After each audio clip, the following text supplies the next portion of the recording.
Assalamualaikum warahmatullahi wabarakatuh. Perkenalkan, nama saya Eksa Priani dengan NIM 2103514 dari Prodi Pendidikan Kimia 2021 Universitas Negeri Padang. Video ini dibuat untuk memenuhi tugas mata kuliah pengantar kewirausahaan yang diampu oleh Bapak Dr. Hanif Al-Qadri MPD. Pada video kali ini, saya akan membahas mengenai bisnis model kanvas. Sebelumnya, apa itu bisnis model? Bisnis model adalah metode yang digunakan oleh perusahaan untuk mengembangkan bisnisnya yang membuat perusahaan itu menjadi besar.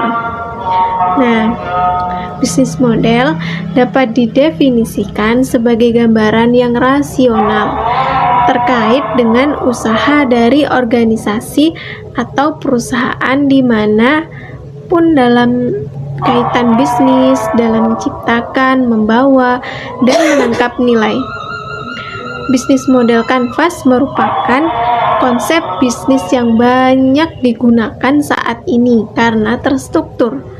Bisnis model kanvas merupakan kerangka manajemen sebuah bisnis yang dibuat untuk merancang bagaimana strategi bisnis akan dijalankan. Menurut Osterwelder, bisnis model memiliki 9 dimensi yang dikenal sebagai model bisnis kanvas. Yang pertama yaitu segmentasi pelanggan atau customer segment. Customer segment menjelaskan kelompok-kelompok orang atau organisasi yang ingin dicapai dan dilayani oleh perusahaan bisnis yang bersangkutan. Pelanggan itu adalah umpama jantung bagi perusahaan. Tanpa pelanggan, tidak ada perusahaan yang mampu bertahan lama. Dalam tujuan untuk memberikan kepuasan kepada pelanggan, perusahaan dapat mengelompokkannya dalam segmen yang berbeda-beda berdasarkan kesamaan kebutuhan, kesamaan perilaku, atau atribut lainnya.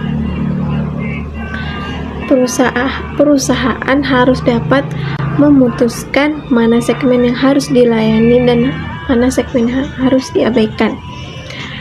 Kelompok pelanggan adalah segmen yang terpisah. Jika kebutuhan yang berbeda satu sama lain, mereka dapat dicapai melalui channel distribusi yang berbeda, membutuhkan jenis customer relationship yang berbeda, secara substitusional, menghasilkan profit yang berbeda juga. Yang kelima, mereka bersedia membayar untuk komponen yang berbeda yang ditawarkan. Yang kedua, profesi nilai atau value propositions, yaitu blok bangunan value proposition menjelaskan suatu rangkaian produk atau layanan yang menciptakan nilai yang ditujukan kepada segmen pelanggan yang spesifik. Nilai tersebut dapat berwujud kuantitatif, atau contohnya itu harga, kecepatan, atau kualitatif. Contohnya desain, pengalaman pelanggan, macam-macam dari value proposition, yaitu satu newness, yaitu memenuhi kebutuhan yang belum pernah diterima oleh pelanggan karena tidak ada penawaran yang bersifat sama sebelumnya. Hal ini selalu terkait dengan teknologi baru, contohnya adalah industri smartphone. Yang kedua itu performance, atau meningkatkan performa produk dan layanan yang sudah menjadi cara tradisional dalam menciptakan nilai kepada pelanggan. Yang ketiga itu customization, yaitu mencocokkan produk atau layanan kepada kebutuhan pelanggan. Yang keempat, getting the job done, yaitu menyelesaikan pekerjaan untuk pelanggan. Yang selanjutnya itu design. Yang keenam itu brand atau status, yaitu pelanggan dapat menemukan nilai pada tindakan sederhana dengan memakai dan memajang produk dengan brand yang spesifik, contohnya jam tangan Rolex. Yang ketujuh yaitu price, yaitu menawarkan nilai yang sama kepada pelanggan yang sensitif harga dengan harga yang lebih murah. Yang kedelapan yaitu cost reduction, yaitu membantu pelanggan mengurangi biaya. Yang selanjutnya yaitu risk reduction, yaitu risiko pelanggan dikurangi apabila pelanggan membeli produk. Contohnya adalah perusahaan asuransi. Yang ke-10 yaitu accessibility, yaitu membuat produk dan layanan yang semula sulit diakses menjadi mudah diakses. Nah, yang terakhir yaitu convenience, itu membuat sesuatu menjadi lebih nyaman dan lebih mudah untuk digunakan. Contohnya iPod atau iTunes. Bisnis model yang ketiga yaitu saluran channel. Channel dibedakan menjadi langsung dan tidak langsung, sebagaimana juga dibedakan menjadi channel milik sendiri dan channel milik partner. Channel milik partner sendiri yang bersifat langsung, contohnya in-house sales dan website. Sedangkan channel milik sendiri yang bersifat tidak langsung, contohnya adalah retail. Channel memiliki partner bersifat tidak langsung dan memungkinkan perusahaan untuk memperluas jangkauan dan manfaat dari kebutuhan partner. Yang keempat yaitu hubungan pelanggan atau customer relationship. Customer relationship mendeskripsikan tentang berbagai tipe hubungan yang menciptakan perusahaan dengan segmen pelanggan yang spesifik. Yang kelima yaitu aliran pendapatan. Revenue streams mendeskripsikan aliran khas yang didapatkan oleh perusahaan dari masing-masing segmen pelanggan. Apabila pelanggan diibaratkan sebagai jantung, maka aliran pendapatannya adalah arterinya. Setiap aliran mempunyai mekanisme harga yang berbeda-beda, seperti daftar harga tetap, penawaran, pelelangan, harga berdasarkan pasar, berdasarkan volume, atau manajemen hasil. Sebuah model bisnis dapat menghasilkan dua aliran pendapatan, yaitu transaction revenues, yaitu dihasilkan dari satu kali pembayaran dari pelanggan, atau yang kedua yaitu recurring revenue, yaitu dihasilkan dari pembayaran yang masih berlanjut untuk menyampaikan proposisi nilai kepada pelanggan, itu berupa kredit penyewaan atau berlangganan, serta menyediakan customer support setelah pembelian. Model bisnis yang keenam yaitu sumber daya utama atau key resource. Sumber daya utama ini diperlukan agar perusahaan dapat menciptakan dan menawarkan proposisi nilai, mencapai pasar, mempertahankan hubungan dengan segmen pelanggan, dan menerima pendapatan. Sumber daya utama yang berbeda dibutuhkan bergantung pada tipe model bisnisnya.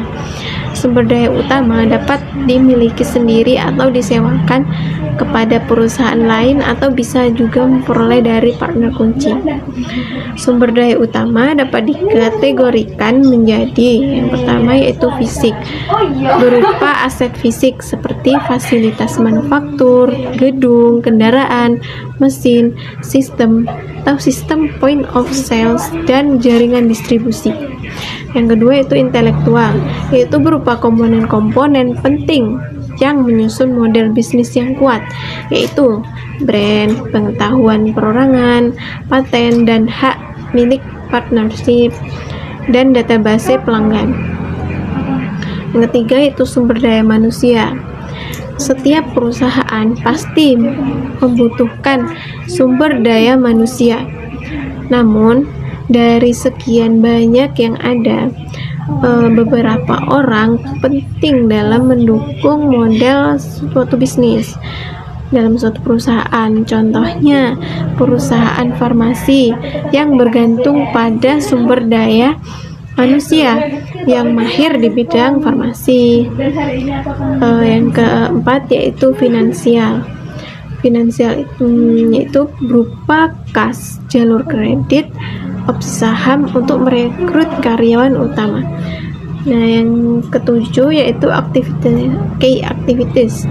Itu blok bangunan. Key activities menjelaskan aktivitas utama yang dilakukan perusahaan agar model bisnisnya bekerja dengan baik. Seperti halnya sumber daya utama, aktivitas utama juga dibutuhkan untuk menciptakan nilai atau mencapai pasar, mempertahankan customer relationship, dan menerima pendapatan. Key activities dapat menjadi berbeda-beda bergantung pada tipe model bisnisnya.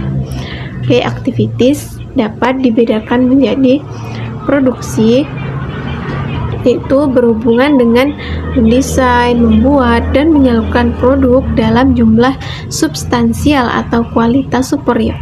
Produksi mendominasi model bisnis pada perusahaan manufaktur. Yang kedua yaitu pemecahan masalah.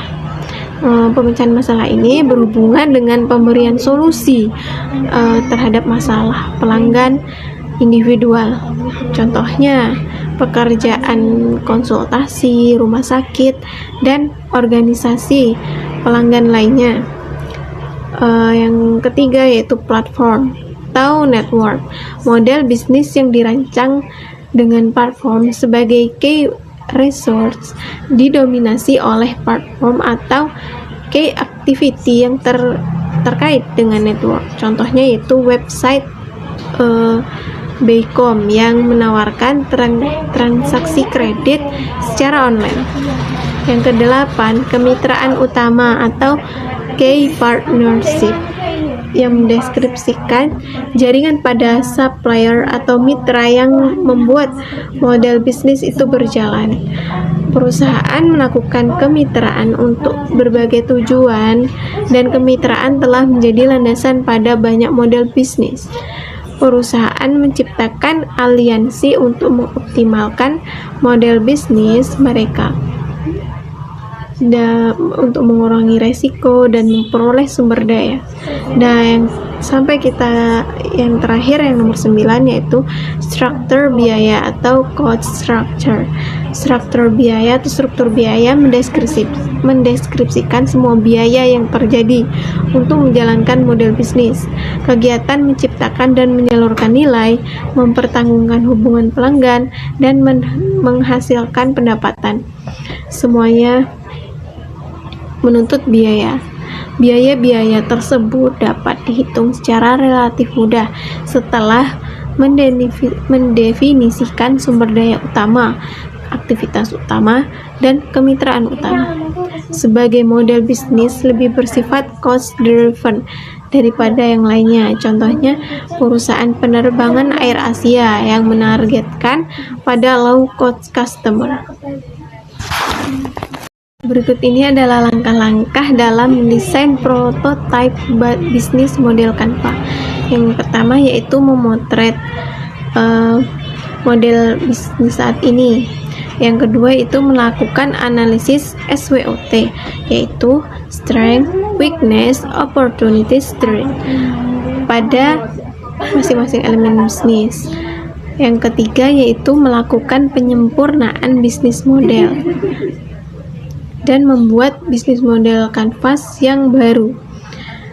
Nah, yang terakhir, pembahasan yang terakhir yaitu mengenai evaluasi bisnis model kanvas, yaitu yang pertama menilai model bisnis secara berkala adalah aktivitas manajemen yang penting, di mana memungkinkan organisasi untuk mengevaluasi kesehatan posisi perusahaan di pasar dan beradaptasi sesuai dengan keadaan pasar.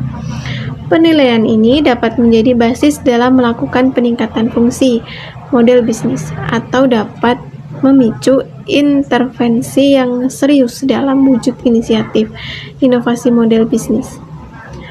Baiklah, itu tadi sedikit penjelasan mengenai bisnis model kanvas. Semoga bermanfaat. Saya akhiri. Wassalamualaikum warahmatullahi wabarakatuh.